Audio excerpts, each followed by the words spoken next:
Good morning. Hello. You call me out upon the water, the great unknown, where feet may fail. And there I find you in the mystery, in oceans deep, my faith will stand. And I will call upon your name and keep my eyes above the waves. When oceans rise, my soul will rest in your embrace, for I am yours and you are mine.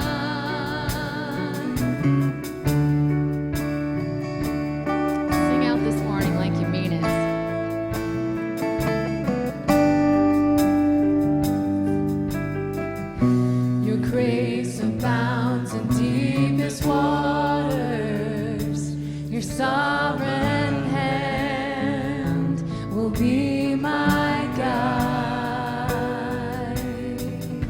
Where feet may fail and fear surrounds me, you've never failed and you won't start now. And I will call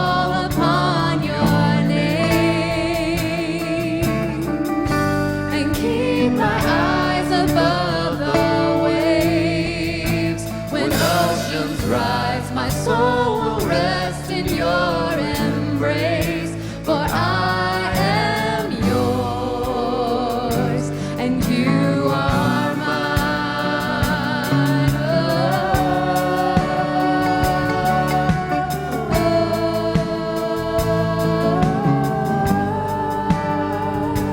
You are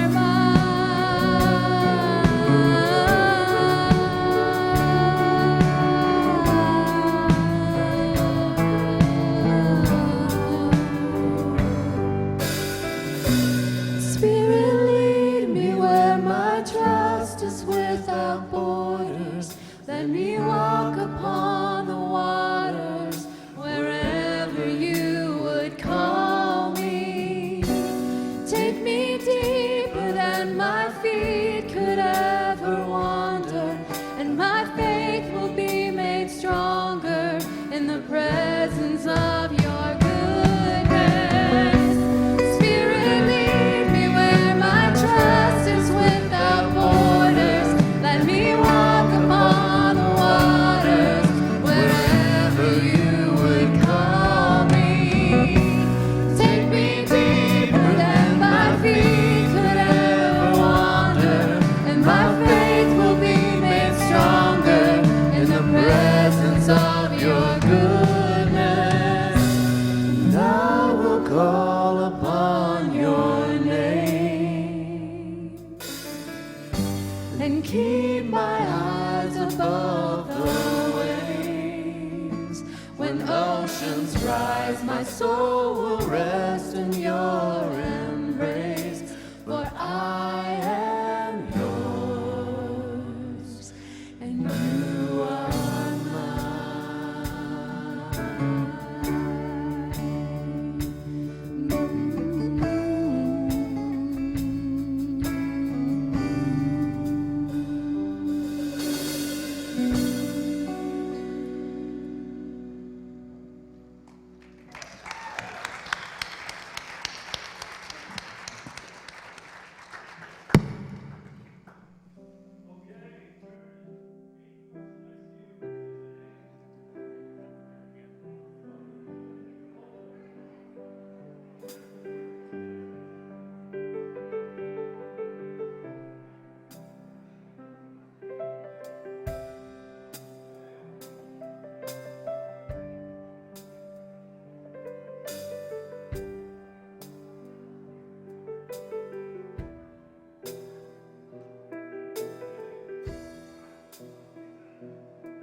Good morning, everyone.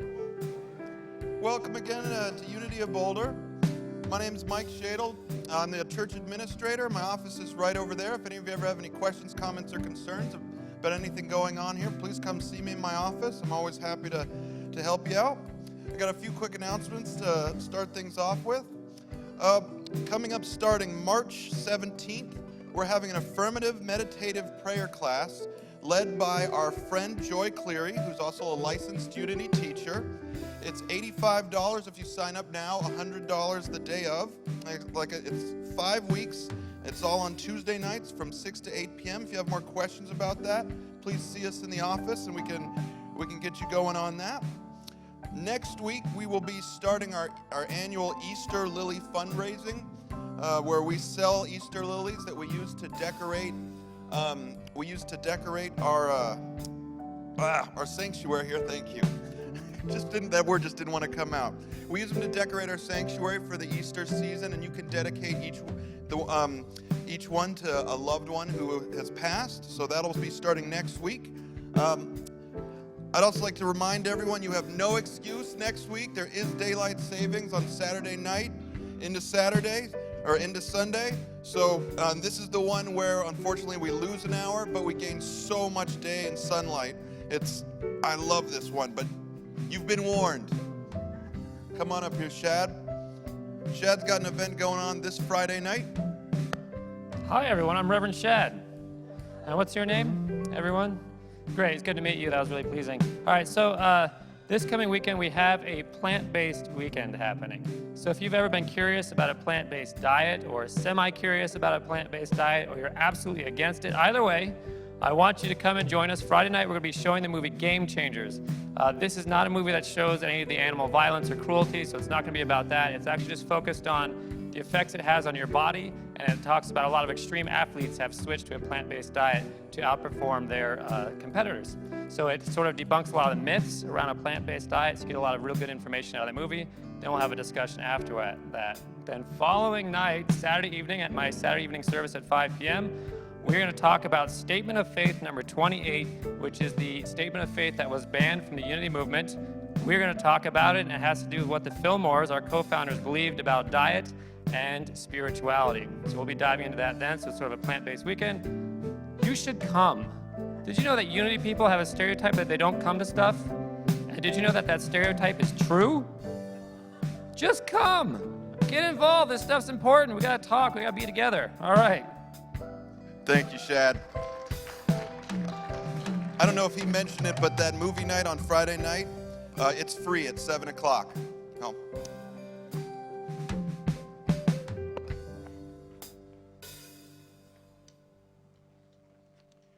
Good morning.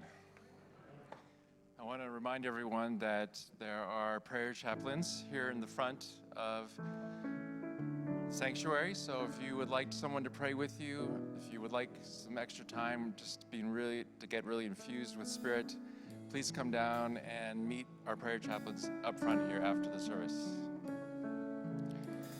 And now let's take a moment for prayer.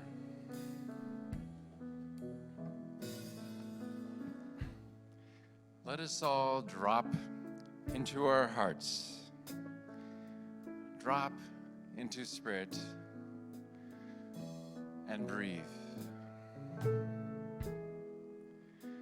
With each breath, we can let go of control, let go of fear, and listen. Breathe. Let go and listen. The answer for every question or situation in our life, an unshakable peace, a beautiful pattern of divine order is within us now.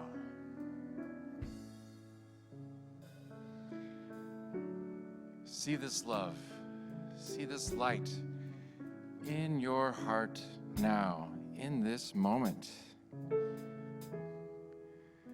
This is our power. this is our divine inheritance in our heart in every moment.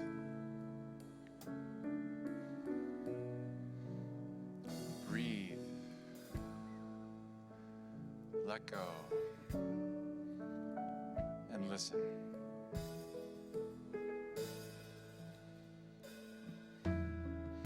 Thank you, God, for this flow of love and light that is in us all, as us, and all around us.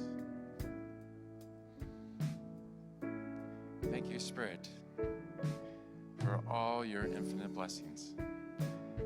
And to this we say, Amen.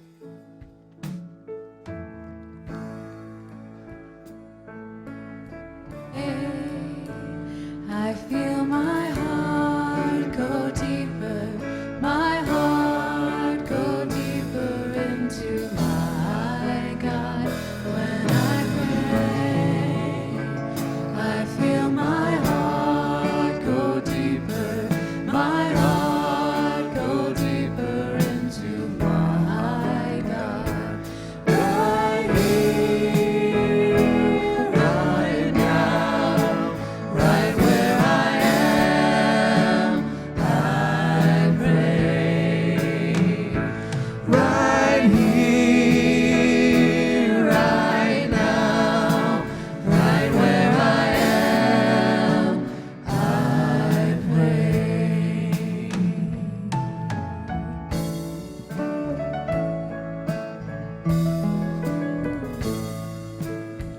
When I pray, I feel my soul go deeper, my soul go deeper into my God. When I pray, I feel my soul go deeper, my soul go deeper into my God.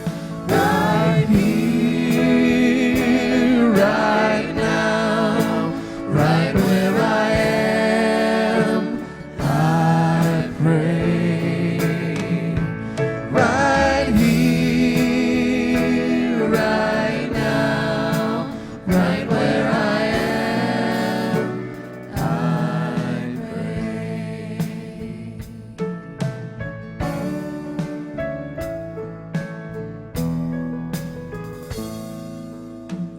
When I pray, I feel my love go deeper, my love go deeper into my God.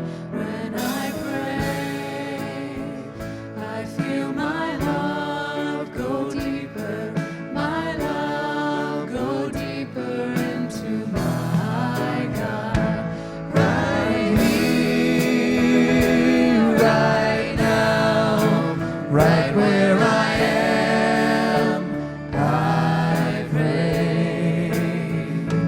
Right here, right now, right where I am, I pray.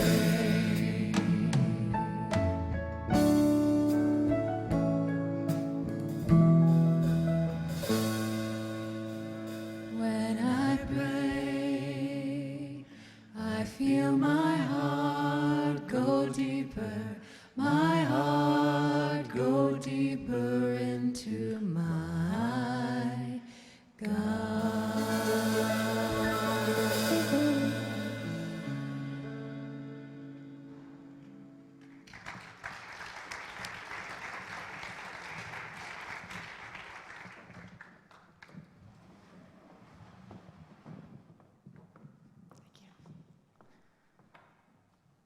Always a beautiful way to start with our incredible artists, Talia, Erna, and Papik, and our incredible Unity Band. Aren't they amazing? I mean, they really...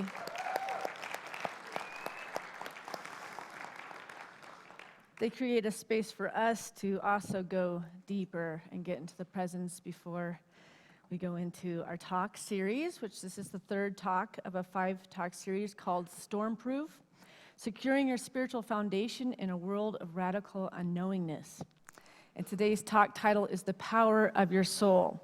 This talk series is on accessing the Akashic Records, or it's also called the Book of Life, spirit guides, getting connections with our soul families, and researching the part of us that never dies. So we're really talking about the soul. This whole series has really gone that way. I never know when I get these titles really what Spirit's going to come up with, and it's really coming down to developing the part of us that goes on and on through many lifetimes, and how we can best access this soul knowledge to do the best this lifetime as we speak, considering the times that we're in. But when I had, last week, we had Marianne Williamson here, and when I introduced her to come onto the stage, I shared a story about how in my, I knew who Marianne Williamson was since I was a little kid, because we've had bookstores in all of our churches, which we've had 3 churches, and she was like the iconic face for, one of the big spiritual leaders of our time.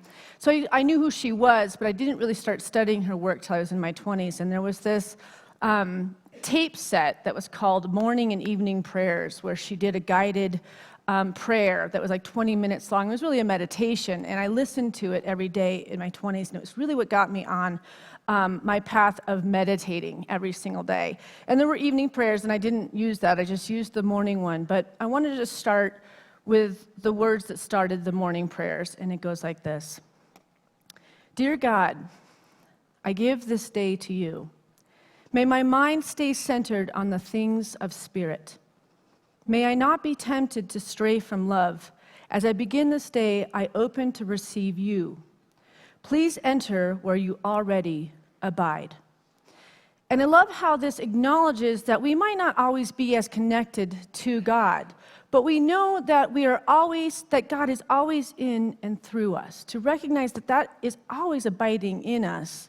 And it's just the mirror of us putting our attention on it, that the miracles flow. When we feel like we're in times where things are just not in synchronicities, and you just feel like everything you're putting your mind upon isn't coming into fruition, and you just feel like your good has left you.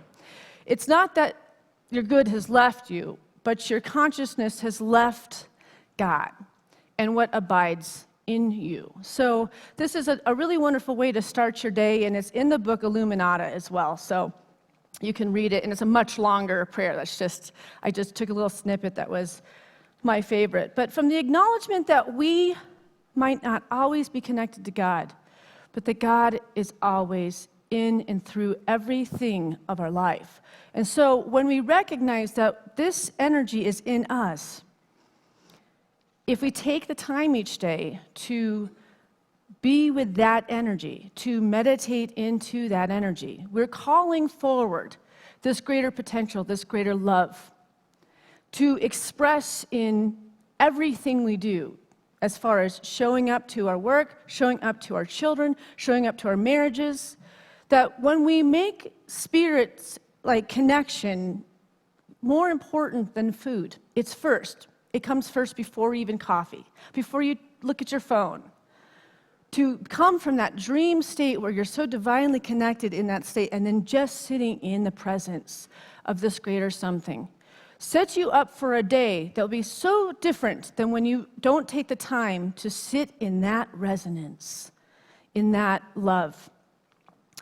Michelangelo said that when he got a slab of marble at the quarry, the way he imagined it was that God had already created the statue, and his job was to get rid of the excess marble so that what we are like inside is the being that is already created, that statue's already made. But his creativity was to get rid of the excess pieces of the marble. But as far as our soul goes, it's our job as well, that our soul is already made in perfection and made in the light of God. That we're all made equal children of God.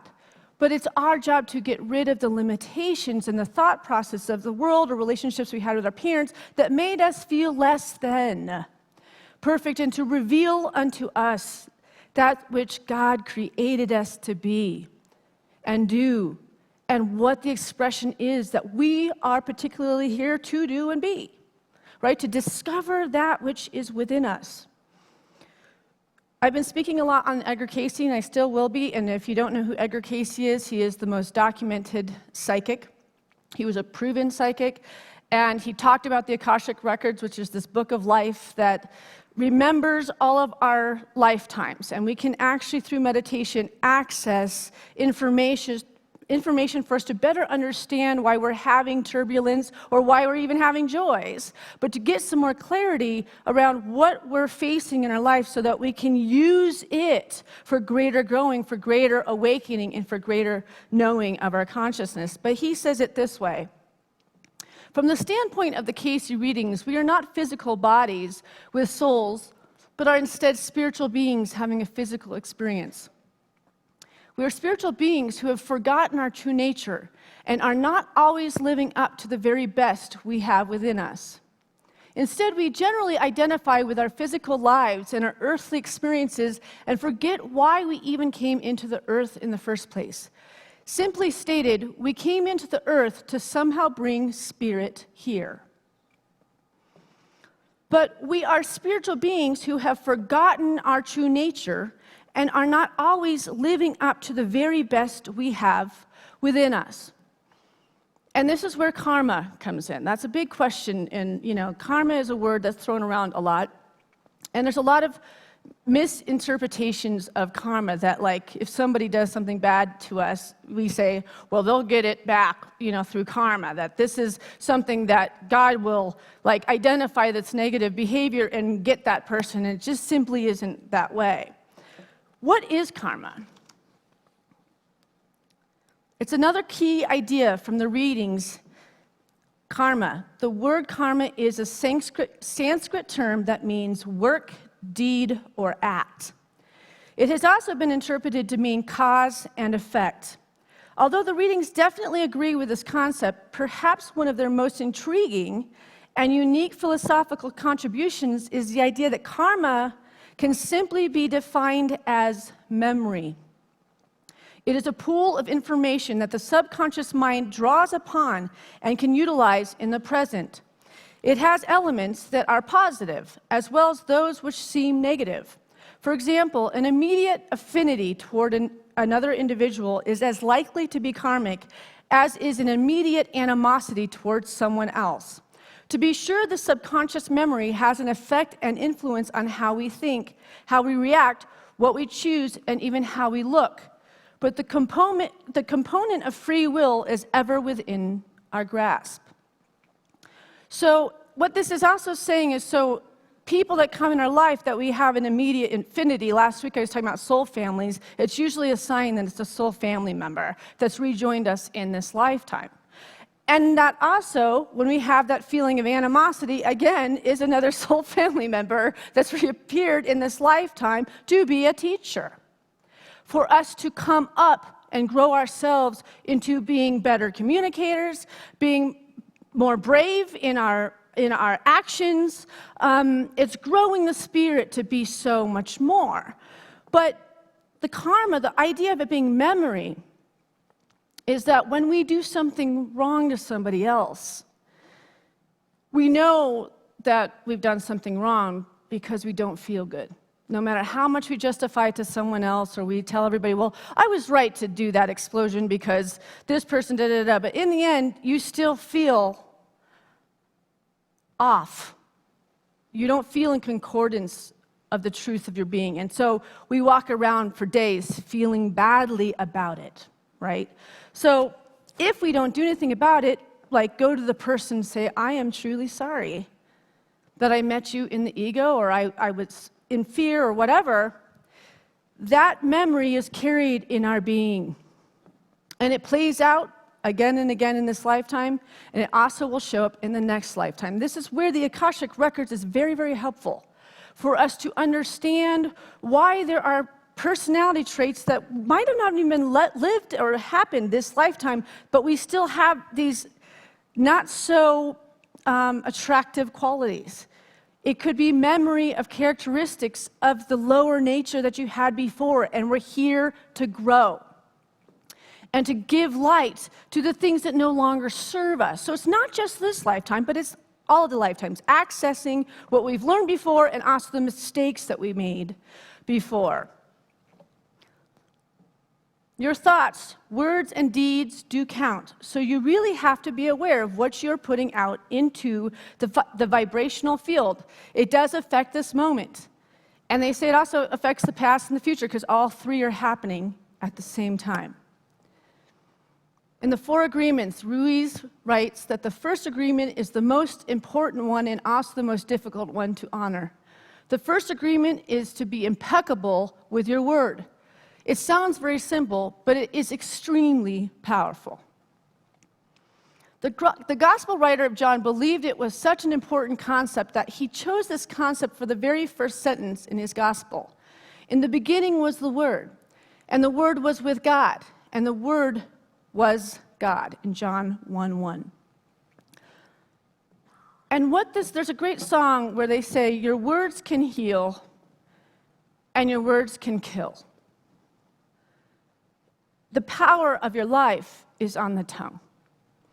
So Jack was saying at the first service that you should be going through 3 filters before you speak about things. That holy pause is a very important part of this spiritual life. If something is in discord, taking time is a powerful virtue. To sit with what the reaction is to it. Why am I threatened? Why am I in fear? Why am I feeling like I want to attack? And a lot of times if we sit with it, we'll find that there's not a need of communication here. That this trigger is about us. This is about an unhealed place in ourselves.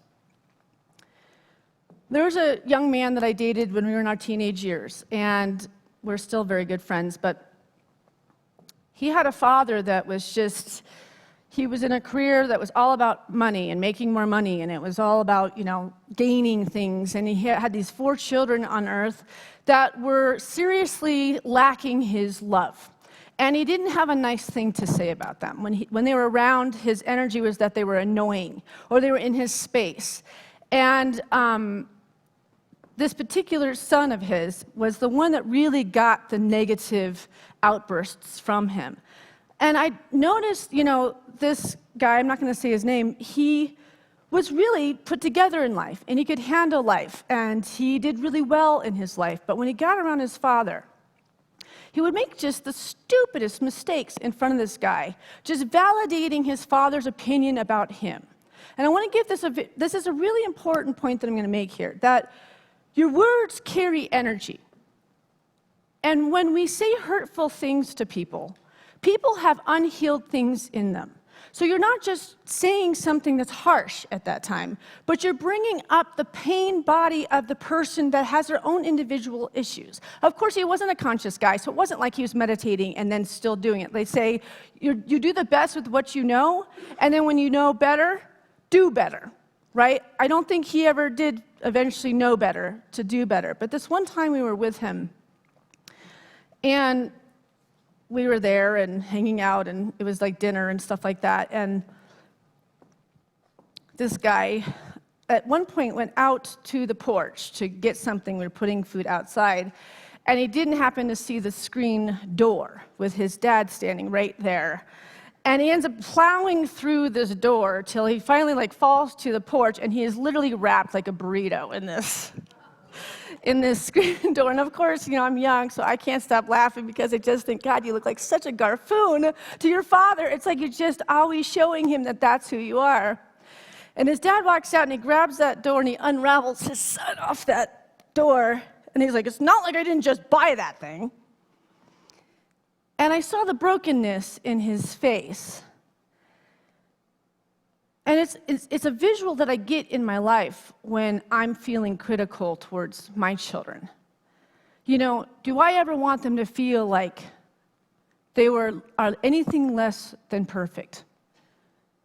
Do I ever want my children to ever believe that they're not made in the image and likeness of God? And that they're holy and they've been made equal with everyone? So it's just a good lesson to take into thought and heart.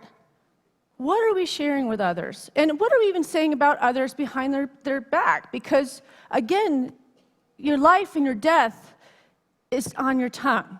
It doesn't matter if you're saying it to their face. Vibrationally, we all feel everything because we are energy. You're speaking to their soul. The soul is always alive and in and through absolutely everything that we're doing.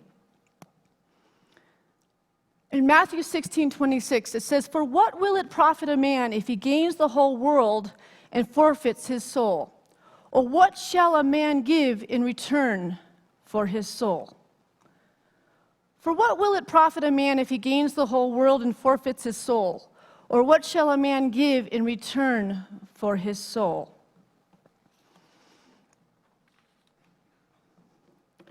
When we come close to the end of our life, that's when we realize what is truly important.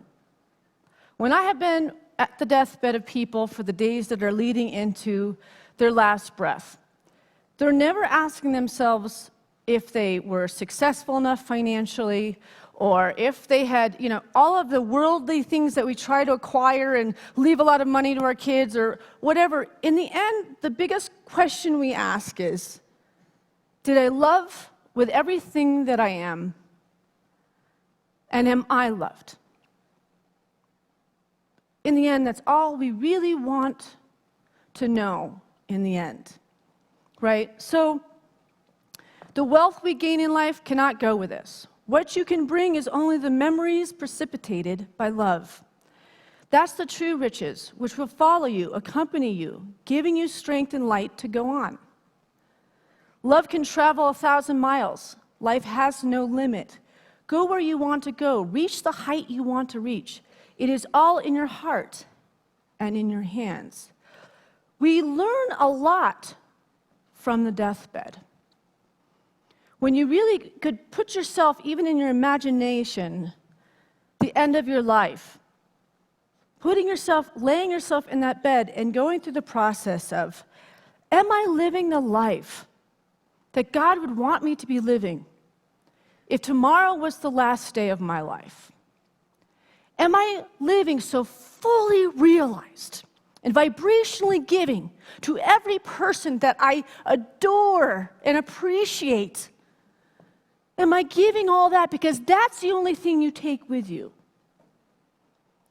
These people that you haven't forgiven, or these people you haven't talked to on the phone because they're wrong and they're in the ego, or they're narcissists, or all the names we use about people, so we don't have to heal the soul journey with them. But if karma means memory, you might as well heal it here. Otherwise, it's going to show up in your next lifetime anyways. It's about making it pure. The discord, the illusion, the limited thinking, belief systems, the illnesses, all of these have shown up as a teacher.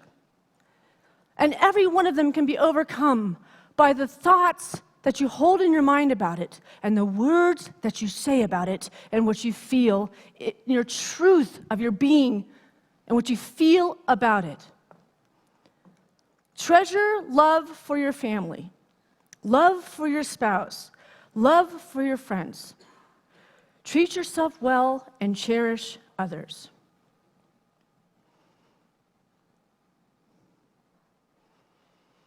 And I don't think death is as frightening as it used to be to people.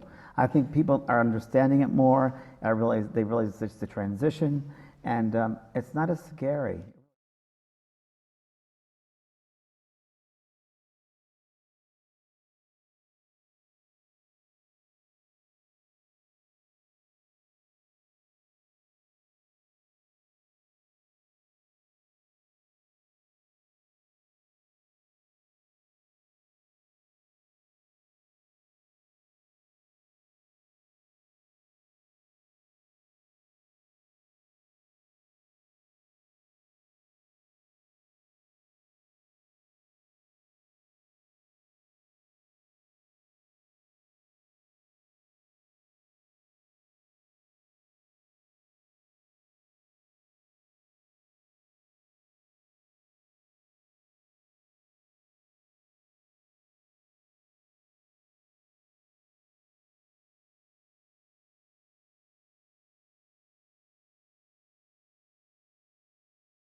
I shared this video to show you that there is nothing to be afraid of about death, so that you will live so fully in the present.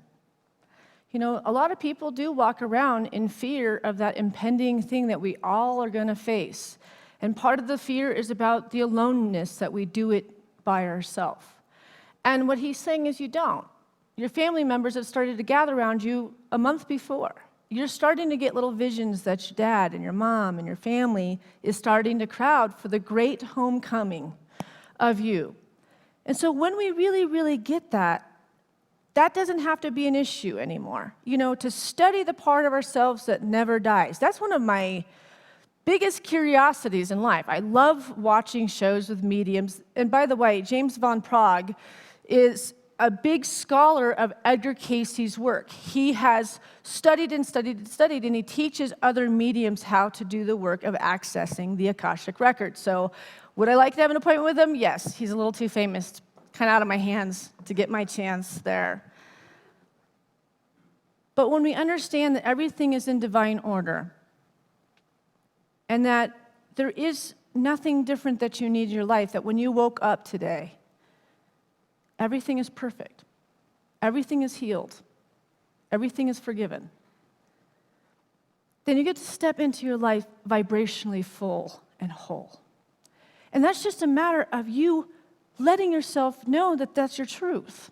And you'll go towards your life not feeling broken and fragmented and patchy and not 100% you. I know life is difficult, and I know it can be hard, and so we go through spells where we feel like we're not in divine connection, and that's okay, but that's why we sit here and draw on the energy of all the healed people that are sitting in this room. We're here to blow that life into each other, lift each other up, and walk together into our awakening of the divine. In Hebrews 13:5, it says, keep your life free from love of money, and be content with what you have. For he has said, I will never leave you, nor forsake you. Obviously, in the world, we have to have money to pay our bills and to put gas in our car and feed our kids. But to be in the work for money is to be signing up with the world. You're probably not doing the very thing that you're put here to do. That creative outlet, that thing that was given to you, this talent that you've had or that you perfected and you keep not doing because you're in fear, is it going to make money? But it has to be first the love of that thing that you do that doesn't feel like work. And watch how the universe takes care of you financially by stepping into what your soul was put here to do and be. People go their whole life not listening to that voice.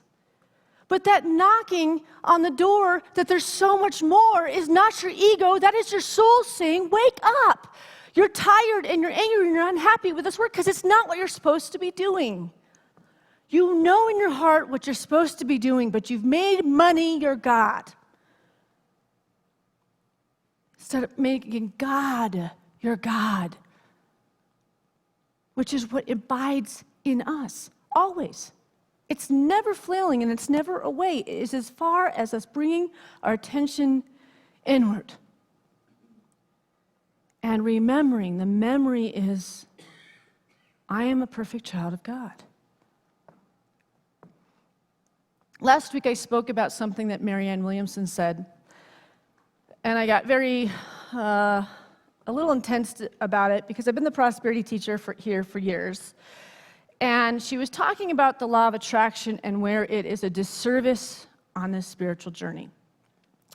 She was talking about the fact that the law of attraction is a wonderful way to get people to sign up into the spiritual work because what we look upon, we really do truly manifest. But the idea, and one of the big ideas from the law of attraction work is that we don't ever look upon something negative, because if we look upon something negative, then we feed the negativity, and therefore we're creating more negativity. And what she was saying is that that's a beginner level of understanding. When we're looking at an environment or the politics and what's going on in this world, there's so much discord and animals dying and extinction and all of us spiritual people, we don't want to feel the pain of it because usually you're sitting here because you're a highly sensitive person and it breaks your heart too much that you can't look upon it. You want to put your head in the sand, but we don't want to add to the negativity. And I've been talking about not adding to the negativity, but I got my butt kicked when she was talking.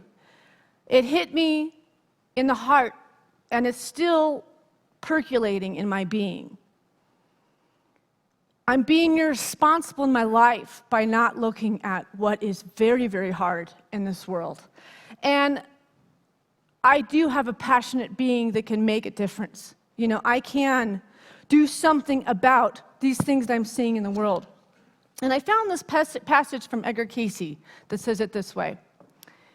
Ye can do something about it. For know that ye are in the present experience, in the present environ, in the present years of thy activity, more productive, more far-reaching in the influence ye have, in the opportunity that ye will have for making the earth a better place to live in for those to come. And remember, you will be back again. What do you want it to look like? You had better be up and doing. Is that not what she was saying? I mean, hello, when I landed on my desk in a book that I had, it was like, thank you. Because I did have somebody talk to somebody, Shad, about, well, now I'm worried she's going to go into politics. I wanted to be all happy and joy, and honestly, I'm not going to go into politics. That's for you guys to follow your heart. But talking about the environment is not politics. We're talking about Mother Earth, the giver of life. That I will talk about up here. Because if we are an extension of the Mother, then we can do all the meditating and we can do all the visualization and we can do all the affirmations. But if we are not looking to our animal kingdom and every little insect and everything that's alive as our brothers and sisters, that they are a part of us and we are a part of them, we have to take these teachings to a point where we start to recognize our relationship to the allness of all of it. And it went on to say this, Edgar Cayce said this way, today, we are facing perhaps the greatest challenge of our history on earth. And that challenge isn't about politics or war or disease or poverty or ultimately any of the ills impacting humankind, for these are merely effects, results of what we have built in the past. Our greatest challenge right now is whether or not we can become consciously aware of the impact we have upon our present experience. What kind of a world are we building? Can we ever learn to love one another? So truly that we sit in the allness of this. What is being called, like that Marianne Williams said, put me where I need to be. Help me say what I need to say. Show me to the place that I need to be, where my hands can get busy, where I can make phone calls, whatever I have to do. As busy as my life is, I would rather make an impact in my lifetime for my children's future and my unborn grandchildren and their grandchildren. We tend to be very self-aware of our time here. And we have to become much more aware of the allness, of the limitlessness of time and space and healing. So, one of the things that I use to access spirit, so I always talk about meditation, talk about walking in nature. I've talked about asking spirit guides for guidance. I've talked about visualizing that which we want to be healed, and also working with forgiveness and forgiving the people that we still have discord with at this time. But another outlet that I massively use is creativity. As a dancer my whole life, and singer, and this work is a very creative work, I move into the feelings of the unknown. When I go to my dance classes, which I take many a week, I dance into the fear that I have about the environment. I dance into the openness that I know that Spirit's going to download what I need to do today. I move through the thing that has been a vehicle for me to touch out of this physical experience that's just the right here and now. And James Von Prague talked about 20% of our soul is in here and 80% is out here. And a great way to tap into this, the ethers and this understanding and this information is by using the creativity that's within you. Everybody, no matter how much you say you're not creative, we are all creative beings. It just looks different in each person. To use that creativity and move into that creativity and help you as you get out of your minds and you use this thing to access more information. It gets us out of our mind and we're using that soul part of ourselves. When I think about creativity, being from a family of creative people, we will say when we're preparing things, when Jack's writing a script for an Easter cantata, or I'm putting dancing together, or Norma's doing music, people come walking in and talking to us, and we'll say, wait. I'm in a zone right now. Everybody can relate with that, right? When you're in that thing that you're just tapped in because you're doing the thing that you love. Not for money, not for approval, not for anything other than the fact that you're doing something that expresses the allness of who you are. Opens up this information booth that's like, oh, while you're there, I'm going to give you ideas. I leave my dance classes every other time, maybe even every time, with yes, that's how I'm going to deal with talking to my ex-husband, or that's how I'm going to handle the situation with my son in school where he's having troubles. I get without thinking about it, it comes through the movements.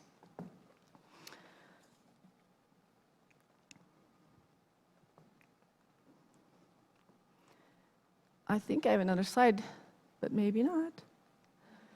Either way, I'll read it. Creativity is the action and ability to give tangible form to an idea, impulse, or intuition. Please understand that all creativity begins inside of us. It starts out, as all things do, as an energy, a thought. It starts out as a non-physical thing. This non-physical energy is spiritual. So I wanted to take you into a chant where my mom is going to come and join me. And we'll do the singing, the calling, and the responding. They say to sing is to pray twice, and it gets us out of our head and it gets us into our heart.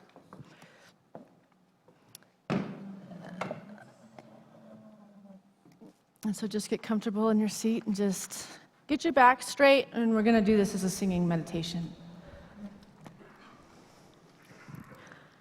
Should we just do one time through with you in the upper harmony? How about you do lower, higher? Okay. This bench feels a little broken. If I bite it onto the ground, it doesn't feel so good. Okay.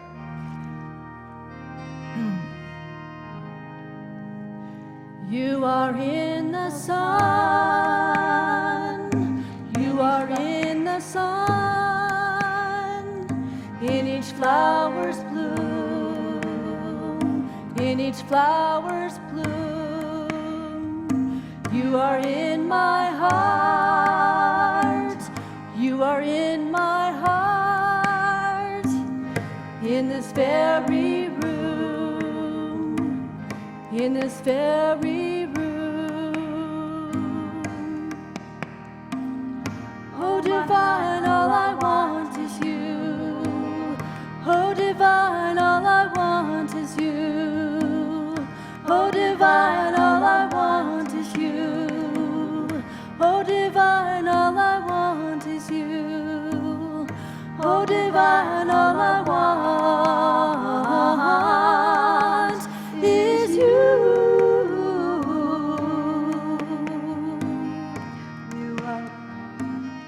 You are in the wind. You are in the wind. In each twinkling star. In each twinkling star. You are all around me. You are all around me. You are never far.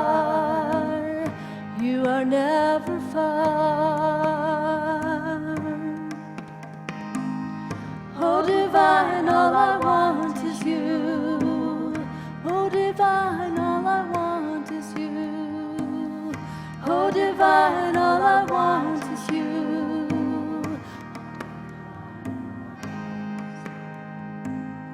Oh, divine, all I want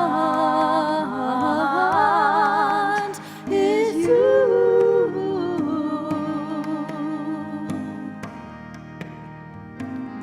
You are in the mountains,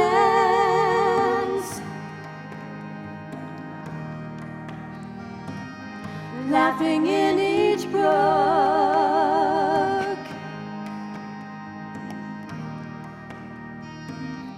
You are peeking at me,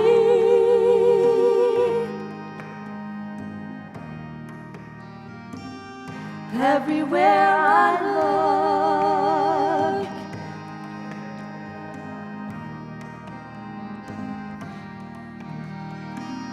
Oh, divine, all I want is you.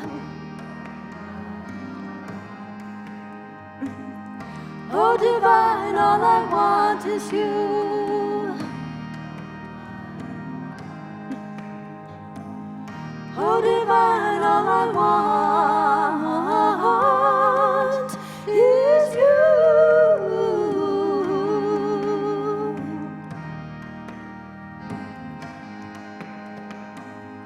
I can feel your presence.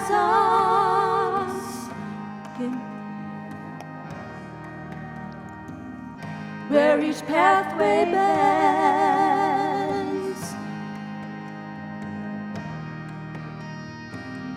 I can see you smiling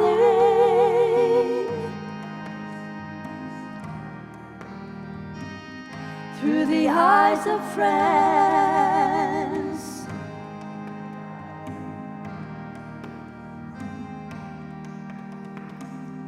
Oh, divine, all I want is you. Oh, divine, all I want is you. Oh, divine, all I want is you. Is you. Is you.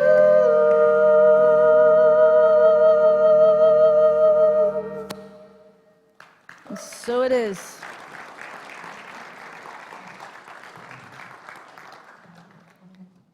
We will take an offering for unity now.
There we go.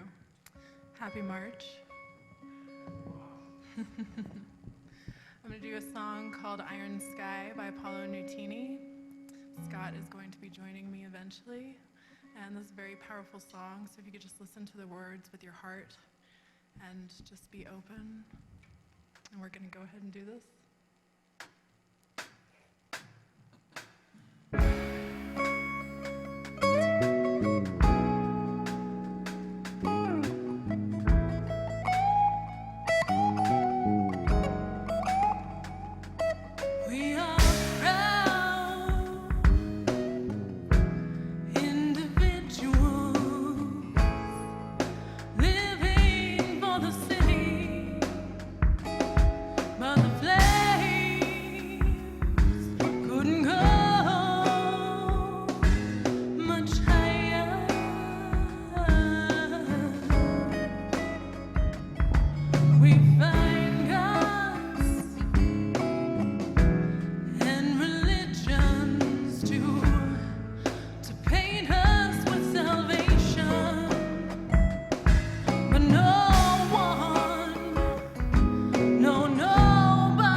who will hear, let me say, do not despair. The misery that is now upon us is but the passing of greed, the bitterness of men who fear the way of human progress. The hate of men will pass, and dictators die, and the power they took from the people will return to the people. And so long as men die, liberty will never perish. Don't give yourselves to these unnatural men, machine men with machine minds and machine hearts. We are not machines. We are not cattle. We are men and women. Only we, the people, have the power to make this life free and beautiful, to make this life a wonderful adventure. Let us now finally use that power. Let us all unite.